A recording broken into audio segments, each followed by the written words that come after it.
Ladies and gentlemen, good day and welcome to the earnings update conference call for Exide Industries Limited, hosted by Investec Capital Services India Private Limited. As a reminder, all the participant lines will be in the listen-only mode, and there will be an opportunity for you to ask questions after the presentation concludes. Should you need assistance during the conference call, please signal an operator by pressing star, then 0 on your touch-tone phone. Please note that this conference is being recorded. I now hand the conference over to Mr. Aditya Jhawar from Investec Capital Services India Private Limited. Thank you, and over to you, sir. Yeah, thank you. Good afternoon to you all. From Exide Industries, we have with us our MD and CEO, Mr. Avik Roy, Director of Finance and CFO, Mr. Manoj Kumar Agarwal, President and Company Secretary, Mr. Jitendra Kumar. Before we proceed, here is a disclaimer for the call. Few statements by company's management in the call will be forward-looking in nature, and we request you to refer to the disclaimer and earnings presentation for further details.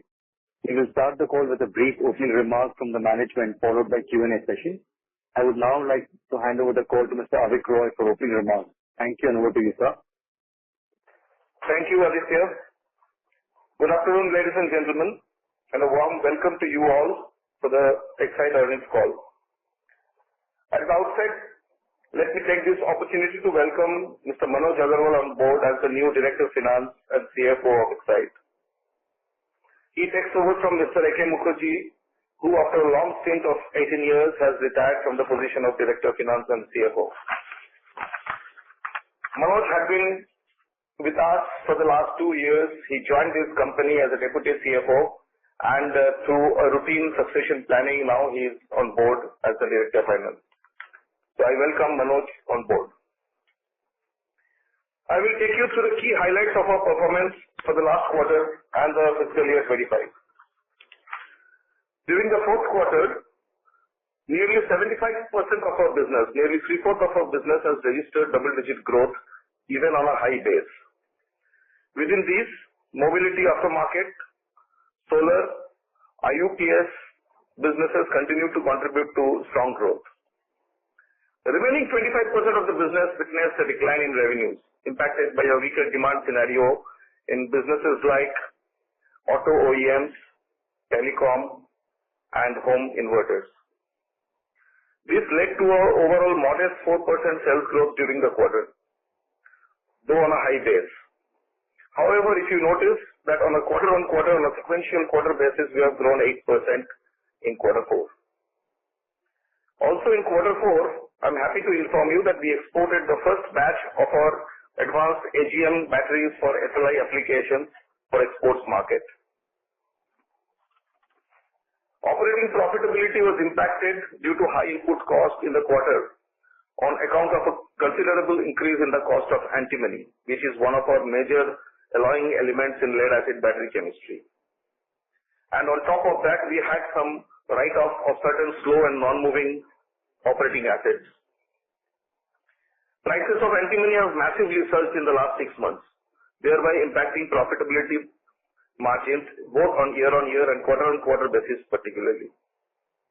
However, EBITDA in absolute terms has increased by 4% on a sequential basis. Even cash flow from operations at a pre-working capital increase level has sustained at the last year's level. Before I move to the annual performance, let me talk briefly about the economy and the industry dynamics. While the GDP growth of India subsided from 8.2% in FY24 to an estimated value of 6.4% in FY25, the manufacturing growth has further slipped from 8% in the 24 to almost estimated 3.4% this year. This signals a slowdown in manufacturing activity. Domestic auto replacement demand was robust throughout the year, while the OEM demand from automotives were muted, especially in passenger vehicle segment. In reserve power, both industrial UPS and solar trade markets witnessed steady growth in demand, but home inverter market remains soft, with its demand expected to pick up in Q1 of FY26, which is the current quarter. Government spending and capital outlay have decelerated in key sectors like railways, power and infrastructure over the last couple of quarters. Automotive batteries continue to perform well in exports, but demand for industrial batteries, which has been a major stay for us in European markets, they have been impacted by the ongoing slowdown and recession across EU markets, and this is pre-tariff era. This is last fiscal year I'm referring to. With this context, the annual performance mirrored that of the fourth quarter, with around 70% of our business performing strongly, while the rest experienced some demand headwinds. EBITDA margins were marginally impacted due to higher raw material prices, as I mentioned, and lower than expected growth in a few business verticals.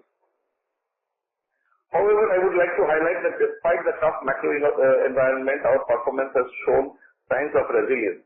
Our balance sheet still remains very strong with zero debt and high cash flow generation.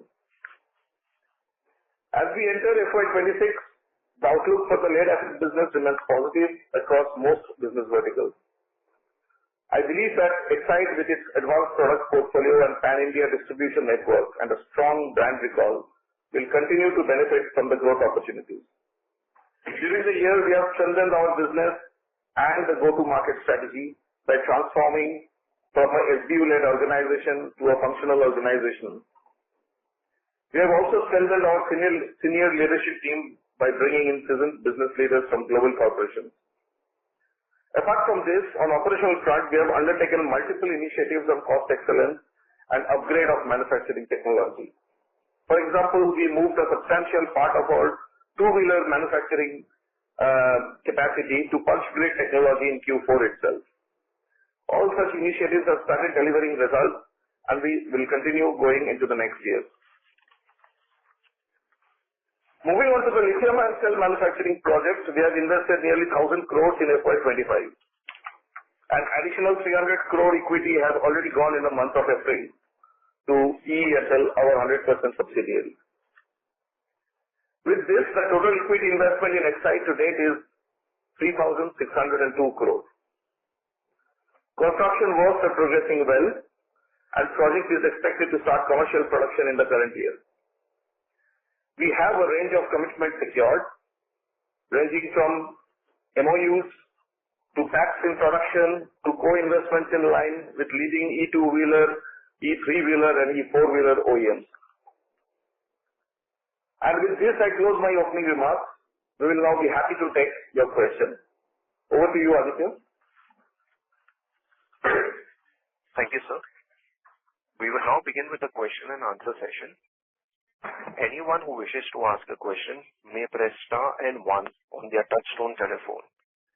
If you wish to remove yourself from the question queue, you may press star and 2.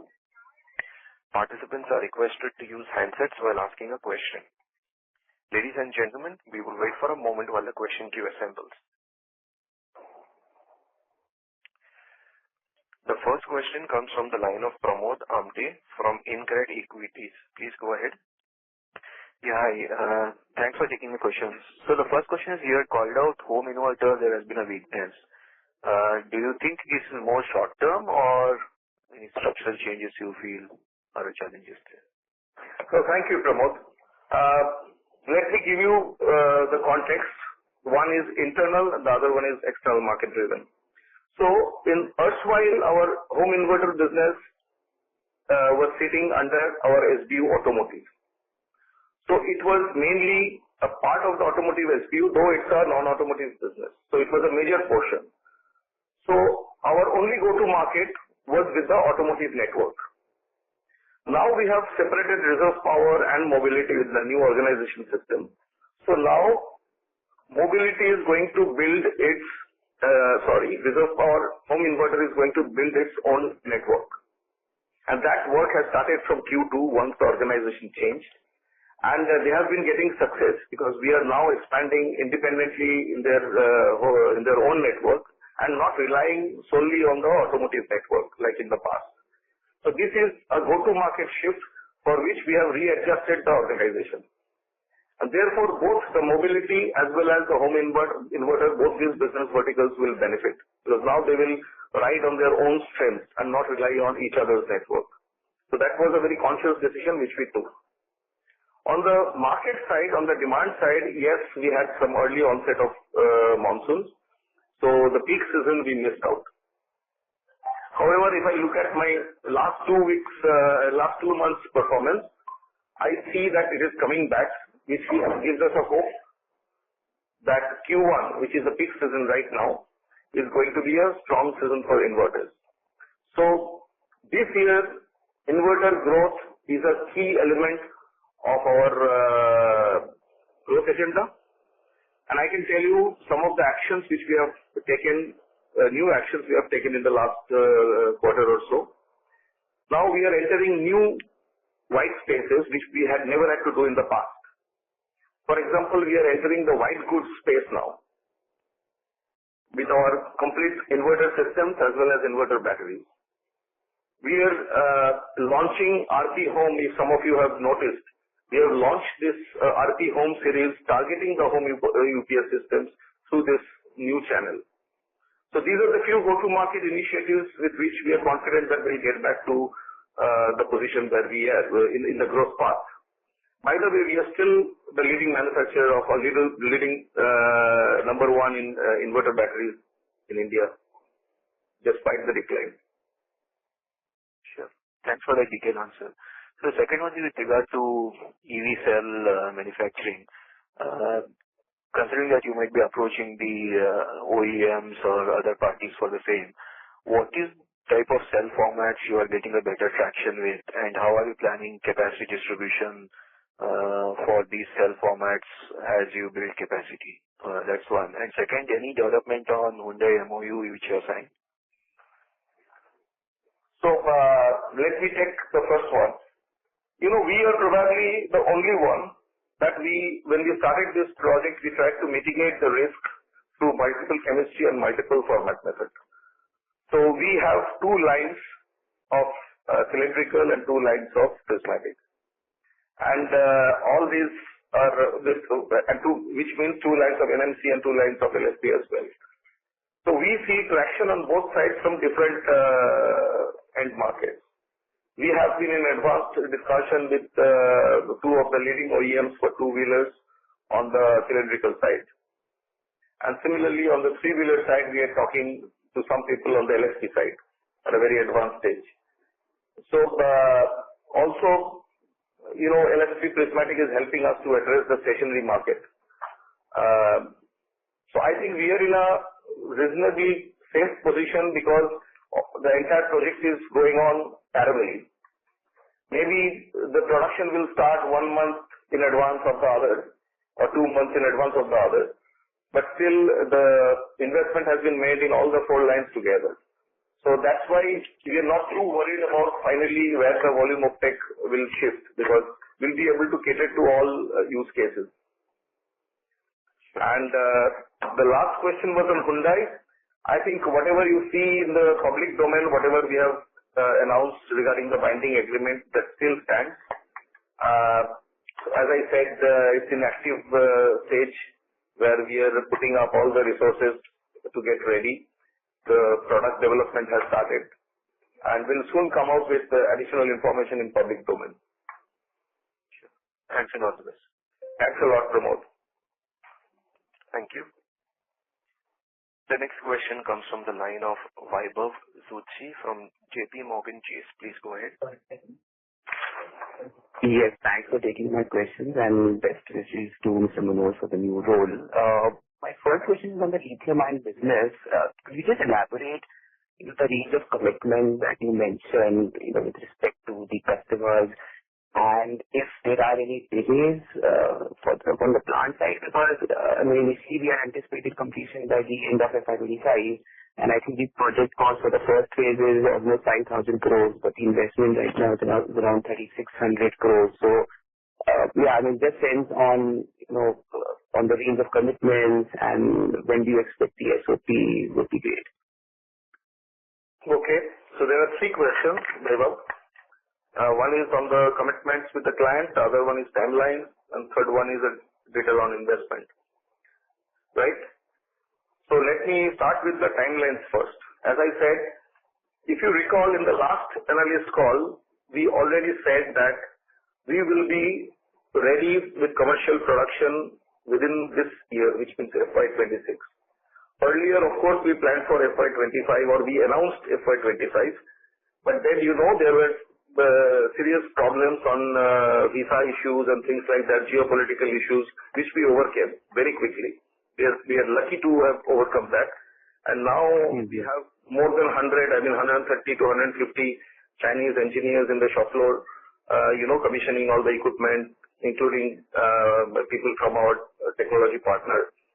So that's why we said we will start the production or the trial production within this calendar year. And then we will need some time for homologation with the OEMs.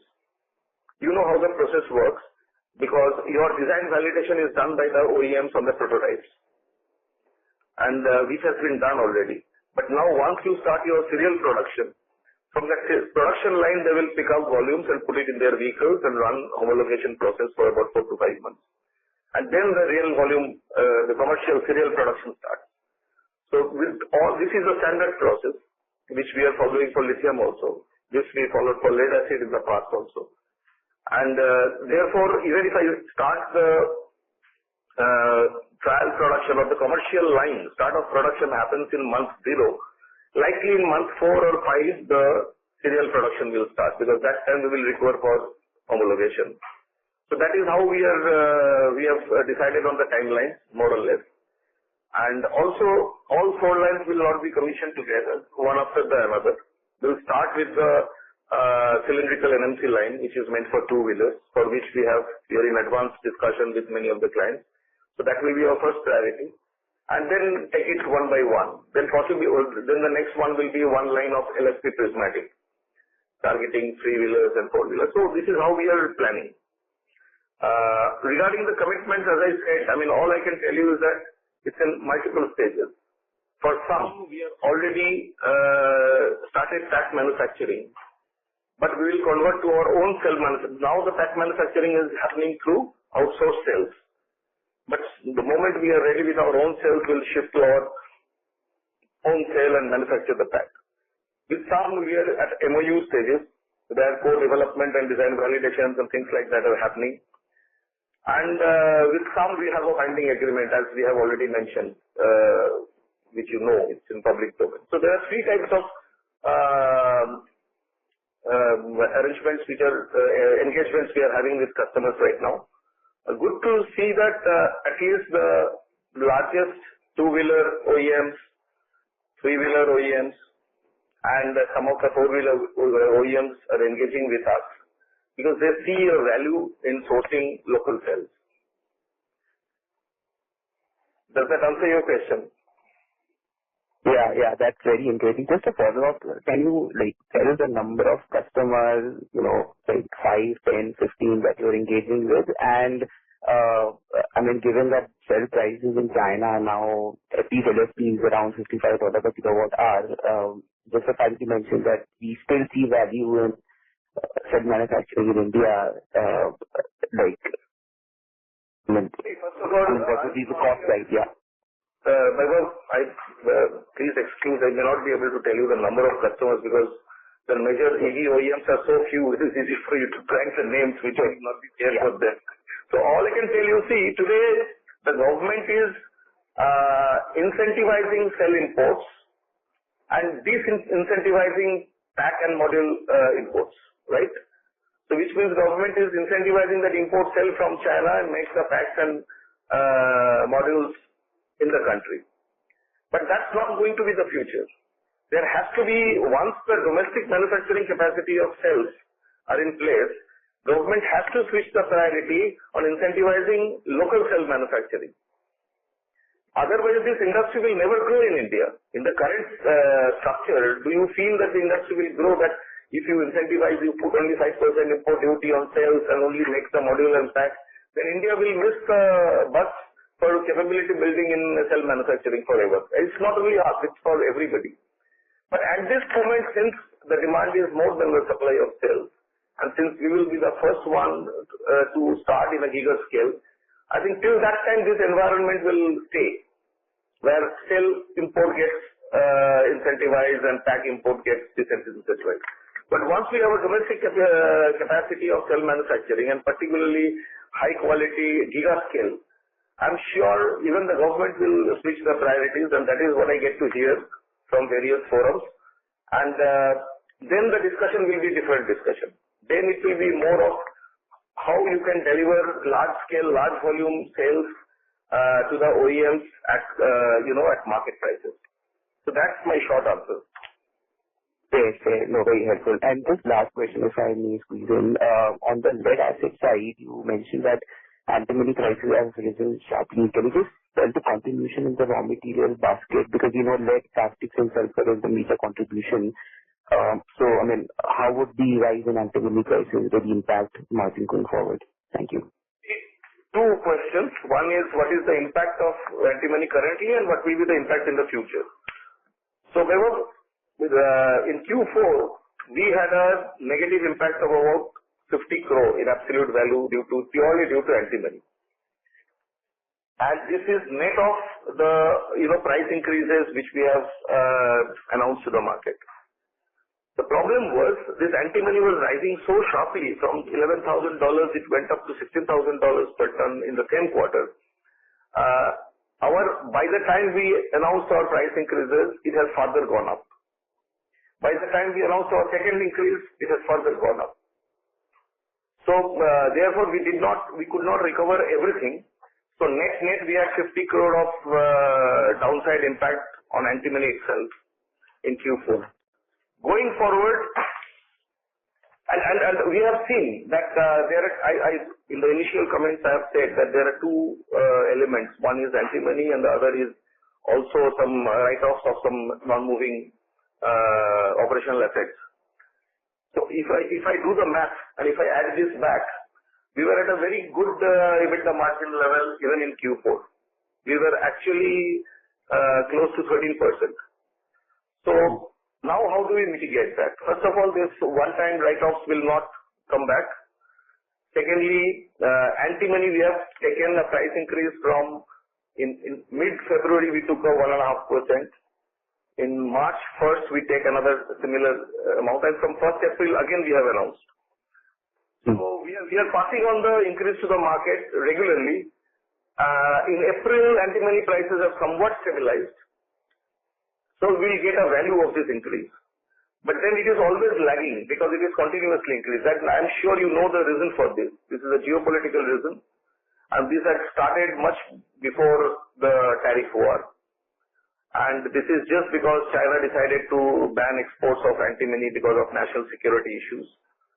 And therefore, the prices started shooting up. China produces about 40% of global antimony production. And one of the largest application of antimony is also in military, which is bullets. So there are a lot of geopolitical and military consideration that China has decided not to export antimony. We are the collateral, what should I say, we got damaged, the battery industry. However, as of now, we have to only pass on the pricing cost increases to the market. And some of our customers, even with whom we have indexed on lead, they appreciate that this non-lead increase is also a reality. They also track the international market. And we have been able to convince a lot of them for price increase, including institutional customers. So that's the answer on the antimony current and future. Okay. Thank you so much. Thank you, Vaibhav. Thank you. The next question comes from the line of Aditya Jawar from Investec Capital. Please go ahead. Yeah, thank you. Continuing with this question of antimony, what is the extent of price increase left to pass on the incremental increase? So Aditya, thank you. It depends on at what level you are taking the antimony price. So if I look at the current price levels of $60,000, $62,000 average, I think we are more or less covered. Okay. With the increase of from 1st of April, which we have announced, yeah, we are more or less covered. But going forward, we do not know to what extent it will move again. So that is the answer to your question. Yeah. Sure. So second question is, what is can you quantify the write-off that you have taken? in this quarter? Yeah, it's about 25 crores. 25 crores. Good. Sir, on continue with the margin question, now we are doing a lot of cost saving initiative, and there is a tech upgrade, there's concrete casting as well as concrete.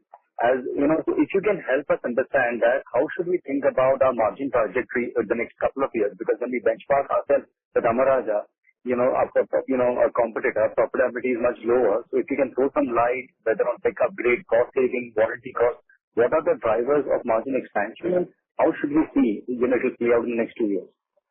Yeah, thanks, Aditya. So first of all, as I just now mentioned, even in quarter 4, if you add back this negative effects which I said, we are already close to 13%. We have done that math ourselves. And this mainly came because we switched over to punch grid for motorcycle for two-wheelers in the month of January. And that has given us 3 major benefits. One is on the material cost. Secondly, with the level of automation this punch grid lines have, we have a lot of impact on the manpower cost on the ground. And third, which I personally feel is the most significant impact, is the improvement and consistency in quality. So this is majorly going to impact has started benefiting our internal rejections, our warranties, and that we are monitoring. And this is, I think, the most significant long-term impact. So it has now, but we invested for only 50% of the capacity last year. So having seen the benefit coming in, once half of the capacity shifted to punch grid, we immediately made a capital investment for the remaining portion, which will come on live around, let's say, November of this month, with the machines coming in and commissioning and everything. So from November onwards, even the balance 50% will also go into punch grid. So whatever benefit we are getting on 50% of the volumes, will get on 100% of the volumes. And motorcycle is one of our key growth driver and margin driver going forward. So this is on the punch grid. We have similarly invested in continuous casting process, which I think we are the first one in the country. We have done it through collaboration with our partners in USA, East Penn. And this has also given us huge impact on positive impact on quality as well as benefit on the cost. That machine has also started running from March. And again, this was one line we converted first. And with the success of that, we have also decided to invest on the subsequent lines. Another 2 lines we have decided to invest, which will also come maybe end of this calendar year. So these are the actions we are taking on the cost margin improvement agenda. Now, this takes time. For 2 years, we have been only about maybe 1.5 years, we have been running pilots on these machines because we wanted to invest in one line, run pilot, polish our hands, and then horizontally deploy. And that is why this was taking time. But the results of the pilot trials have been extremely positive, and we are very happy that we'll be able to drive. So this is one of the examples of our margin improvement agenda. There was one more question which I am missing out of it. Can you repeat? No, I mean the warranty cost, I think you covered it. Warranty I covered. Yes, warranty I covered. Yeah. Sir, second, we are trying to address this problem through manufacturing technology, because most of the warranty issues which we faced was from manufacturing inconsistencies at large scale, which we are trying to move to automation, like I mentioned just now. My second question is on the lithium-ion business. Now, looking at the decline in the prices of LFP and NMC globally, what is your assessment in terms of what could be the profitability and ROC of the project now? And also, now you are engaging with customers, you are getting a sense that who is looking for a cell, who is looking for a battery pack. So if you can give a ballpark range that what could be a EBITDA margin expectation and ROC, maybe at about 50% utilization, what should we expect, and about at 100%, what should be that number? So Aditya, at this stage, I think it's a bit too early to comment on EBITDA margin. Our focus is to get into customer contracts, complete the homologation process, and scale up the production. Once we reach about 80% utilization, which means in phase 1 about 4 gigawatt hour, 5 gigawatt hour of utilization. That is the time when we will start getting a view on the returns. Because it's quite possible that once we reach 80% of utilization, we might observe that no, we need to put up some more capacity immediately to get faster break-even. You see what I mean? So at this moment, we have said that we'll not go for more than 6 gigawatt hour, plus the Hyundai contract will kick in. And once these are all in line, let us reach about 80% of utilization, ramp up as fast as possible in 1-2 years' time. And then we will see on our returns. Simple reason. Unlike lead acid, and this is a global standard you will know, for first couple of years, a typical cell manufacturing plant has huge amount of internal rejections as well as yield losses. You may have heard from other players in China or any other places. So first 2 years, we have to improve our manufacturing process maturity, which means reduction of our internal scraps and improving on our yield. Once we do that, our manufacturing cost, manufacturing efficiency will reach a level which today we cannot imagine.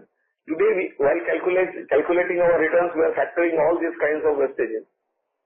Double-digit scrap, the high single-digit, yield loss. So this will only see after 1-2 years when the manufacturing process matures. And this is not only for us. Every manufacturer has to go through this learning curve.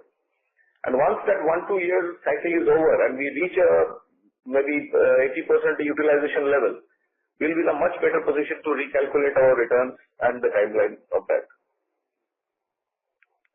Sure, sir. That's very helpful. That's it from my side. Thank you. Thank you, Haritya. Thank you. A reminder to all participants, please press star and 1 to ask a question. The next question comes from the line of Kapil Singh from Nomura Wealth. Please go ahead. Yeah. Can you hear me? Yes, Kapil. Yeah. Good afternoon. Thanks for taking my question. So on the growth side, if you could give some thoughts. Last year was a little bit tepid on growth. We had roughly about 4% growth. So for the lead acid business. So if you could just share some thoughts on why the growth was low and what are the initiatives you are taking and what kind of growth to expect for next year? Yeah. So is this question focused on quarter 4 or full year, Kapil? Sir, full year. Full year. So I have mentioned, like you have heard in the previous calls or the previous releases also, if I break down our growth, overall growth into our segments, so let me give you a color. Four-wheeler aftermarket. Four-wheeler aftermarket contributes to about 25 to 30% of our sales. So that has grown by double digit, full year. Solar business has grown substantially every quarter to almost 25%, 27% growth. This has been a very strong year for solar, and now they are planning to build a 1,000-1,200 crore kind of a franchise out of solar business alone for the next year. Two-wheeler aftermarket. Two-wheeler aftermarket, in the first couple of quarters, we did very badly because we were almost starving the market because of shortage of supplies. Why? Because we were moving over from this conventional cast plates to punch grid plates. So there was a lot of transition happening in the factory. And therefore, we were almost starving the trade market because we could not stop supplies to our OEM commitment. So trade market was suffering. So first 2 quarters for motorcycle batteries, two-wheeler batteries has been very big. Overall, we have grown by just touch double digit for motorcycle. But if you look at quarter on quarter, I can give you first quarter we were 2%, second quarter we were plus 6%, third quarter we were plus 10%, and last quarter we grew by 18%. So as the supply improved quarter on quarter after this punch grid was commissioned, if you see the motorcycle growth rate has now gone from 2% in Q1 to 18% in Q4. So therefore, we have taken a very aggressive plan for next year also on motorcycle growth now that the lines are operating. And so this is how it is. Our auto exports also jumped because there are many white spaces. We hardly have any market share, and it also grew by close to 25 to 30% full year. So these are so I would say if you look at complete mobility full year, they contribute to about, let's say, 1/3 of our business, 35% of our business. It's almost grown by 15%, both put together, four-wheeler and two-wheeler. On the infra, we had a drag, mainly because of, telecom itself we lost. The telecom was almost minus 25% to 30% because of very high base in the previous year. Because the 5G rollout happened in FY24 when there was a boom of, towers. And then that 5G boom went off in December 23. And then from then on, the telecom demand came down, both from the demand side as well as shift to lithium-ion solutions. So telecom dragged down the business big time. And the other good thing was that the IUPS business, which is basically the VRLA business of IUPS, which goes into, industrial UPS for critical power backup, that also grew by double digit. And this also gives us a hope because we have a very high quality product for this market. We have invested in our factory, and we have come out with new products for addressing specific use cases like data centers, like hospitals, for critical power applications, and we are very hopeful that those new products which we launched are yielding results.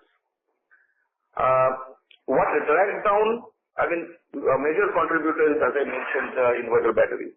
And for inverter batteries, we have fixed up a complete strategy of building new network architecture and also coming out with the RP Home series of campaigns which you are seeing all over.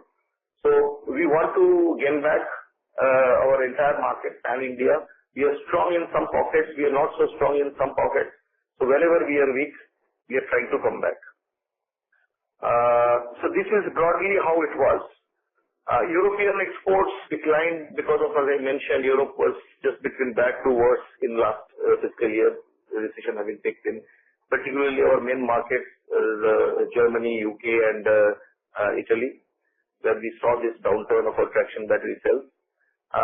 Hopefully, right now with this new trade economics going on, and with the new exchange rate being in our favor, we might see uptick in the next upcoming year. So all in all, as I said, about 70% of our business grew more than 10%, and about 30% of our business grew by, let's say, minus 9%. So that brought down the overall growth to the number which you know. So Kapil, does that give you a full picture? That's a very, very detailed answer. Thank you so much.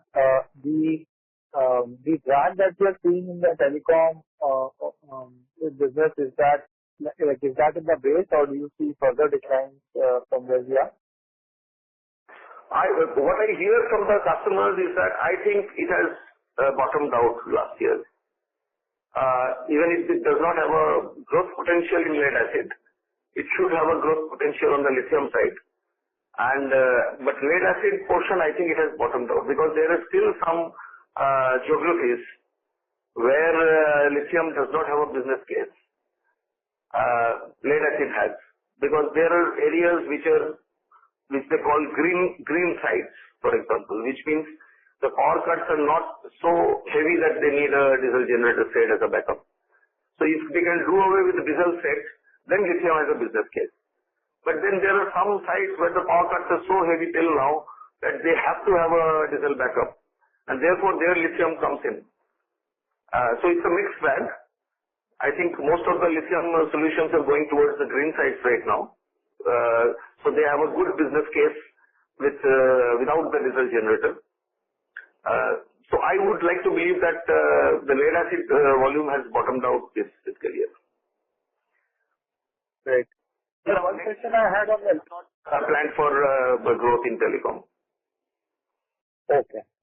So one question I had on the lithium-ion business.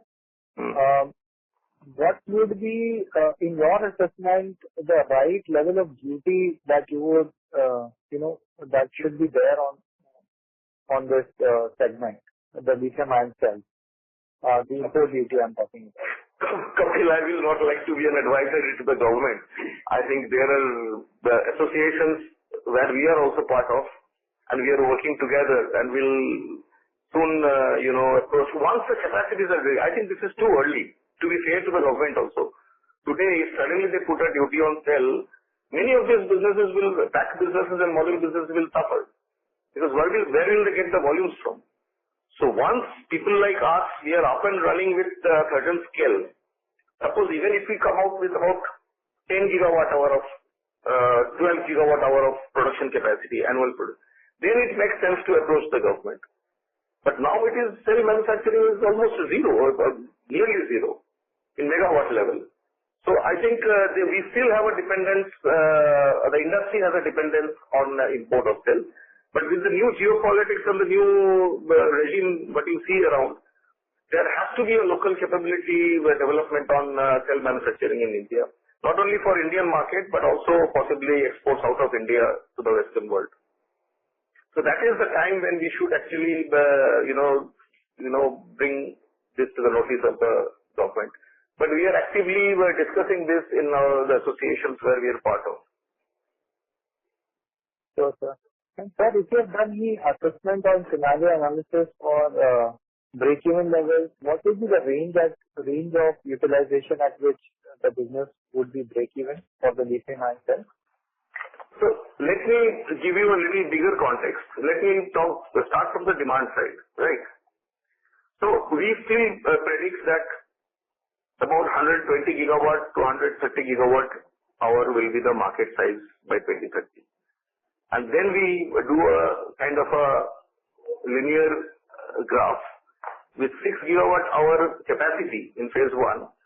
We do not see this to be much of a challenge to use our capacity. The question is when, because this will not be a linear growth. This will be possibly back-ended growth, most probably. And there are certain applications and use cases which are coming up, which was not originally in people's mind. Advanced cell chemistry production started with, particularly with electric vehicles in mind. And now you suddenly see that the stationary storage demand has boomed, which is incremental in nature. But this demand will be mostly back-end loaded because there are long gestation period of the project. Quick information for you.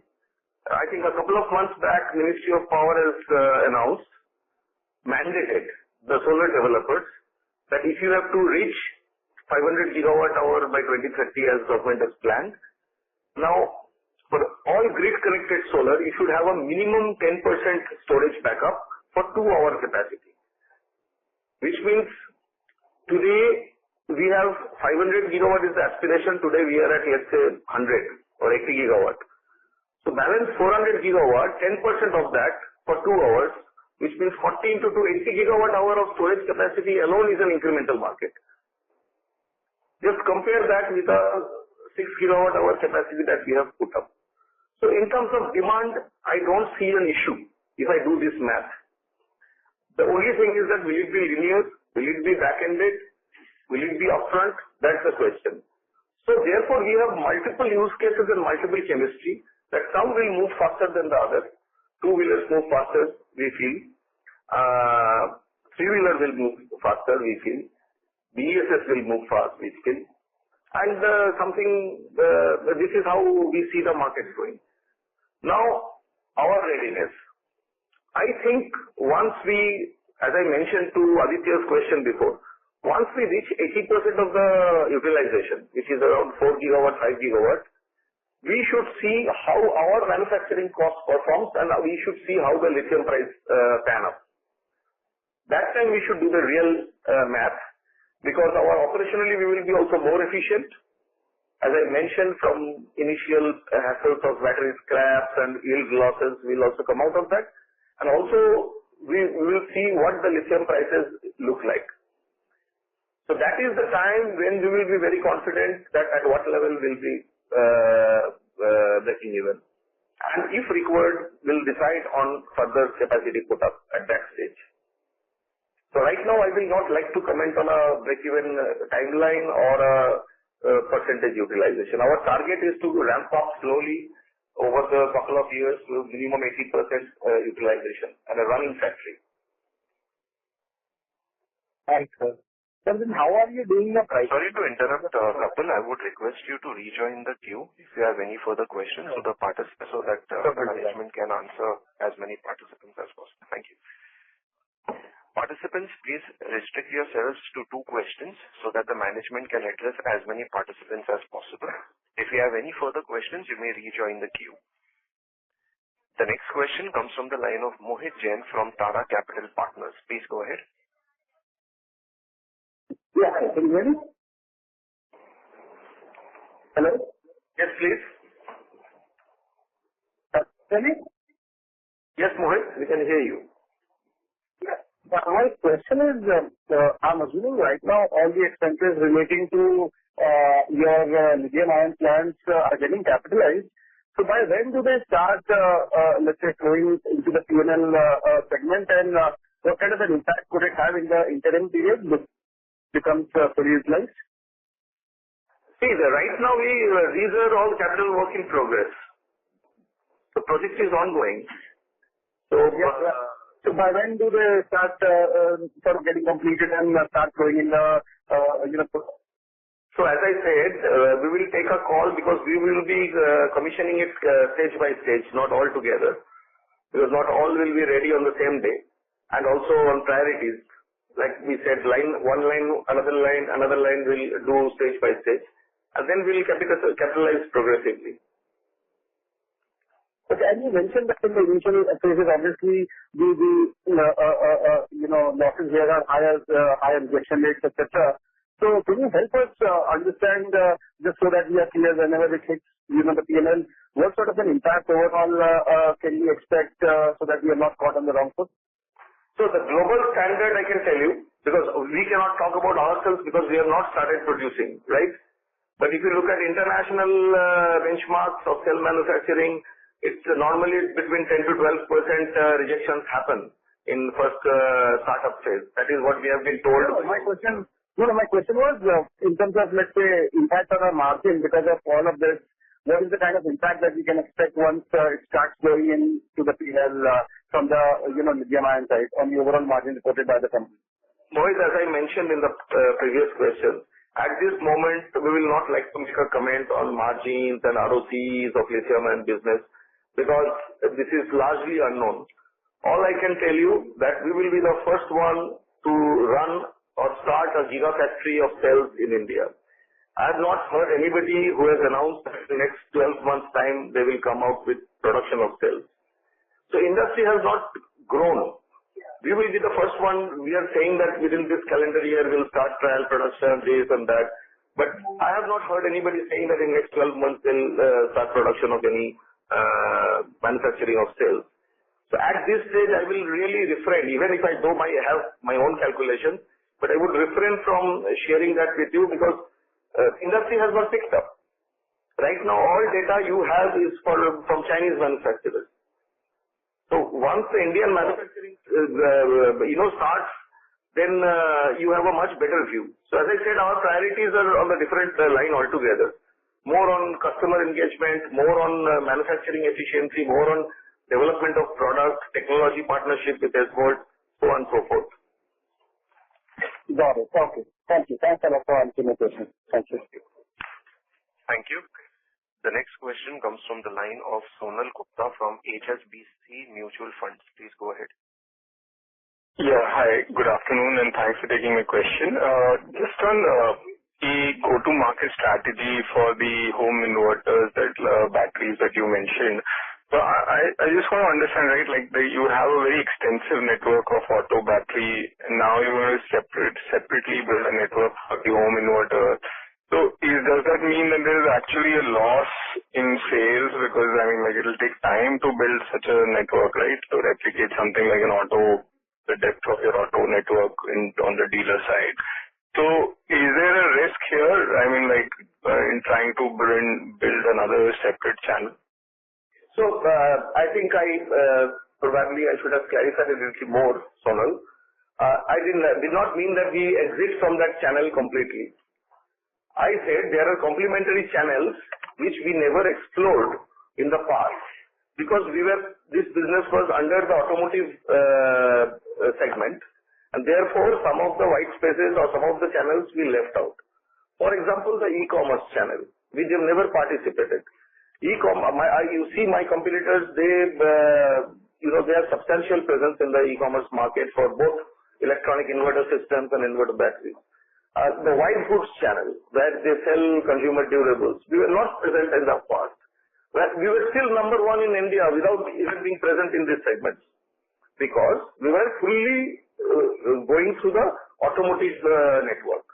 So what I mentioned is that now that the business is segregated, we have options to add these white spaces to our existing network. So whatever I'm telling you, whatever growth plans we have taken for next year is incremental in nature. And you will see many of our, if you do channel checks, Exide being a number one inverter brand, they did not have any participation in e-commerce or in consumer durable outlets.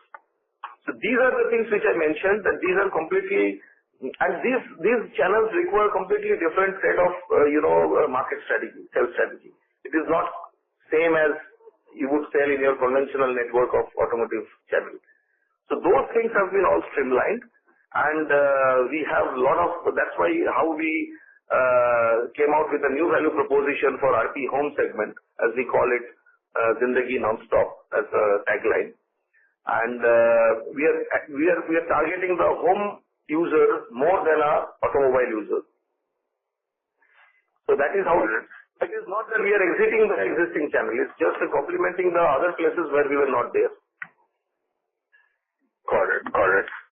Thanks for the explanation. And I mean, we would be selling under this tubular batteries as well, right? It's not just flat plate. No, this is tubular only. Okay. We will not have a strategy on flat plate inverters anymore. Got it. Because when it was part of the auto, it was large. I think a big chunk was flat plate. Yes, but this was margin dilutive, and we had issues with that. So that's why we discontinued and shifted completely to tubular. Got it.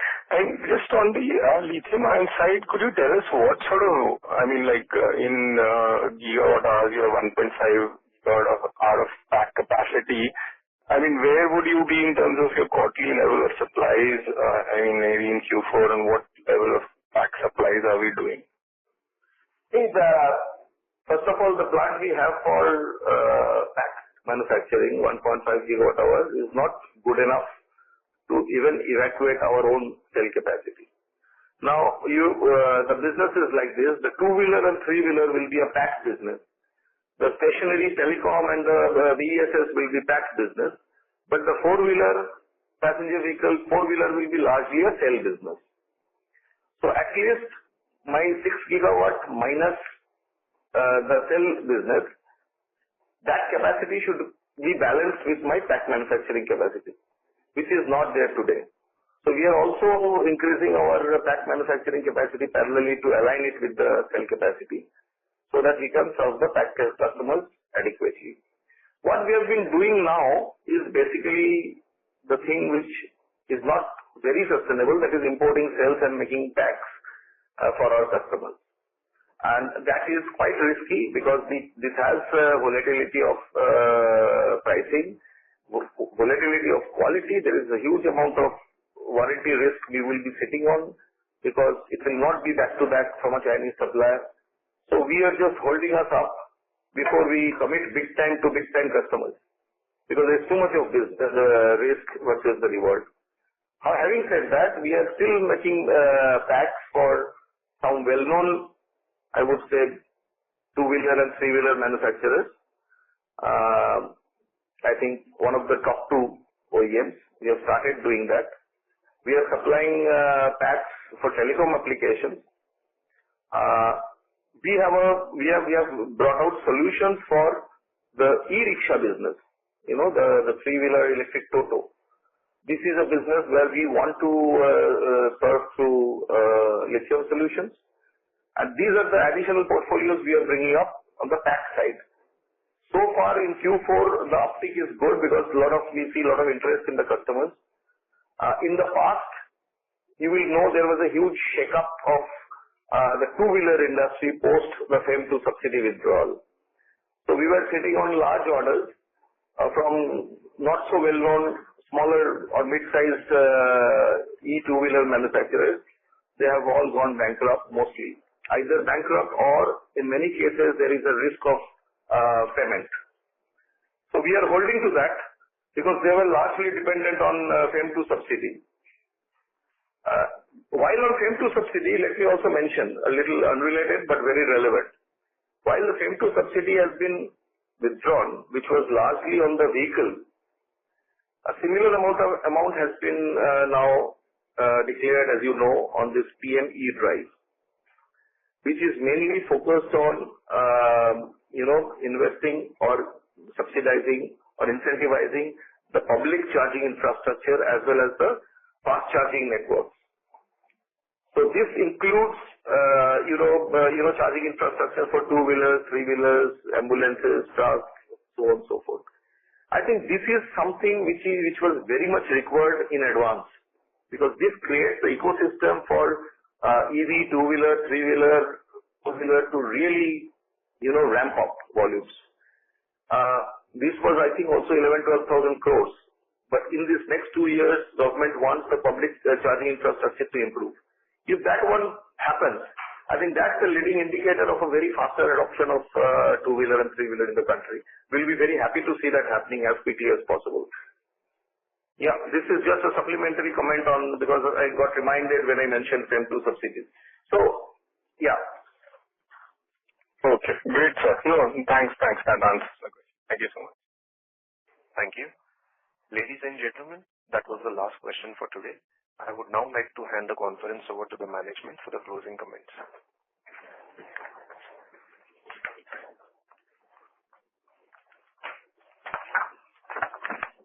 Yeah.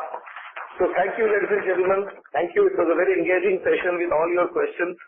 I hope we have been able to give you some clarity on the business and the way forward. We are personally extremely excited to enter into FY26 with new management, new network, new portfolio. We'll be able to ride through and we'll try to deliver on the promises. We still hold to our promises which we made to you in the recent past on our numbers. And thank you all for participating.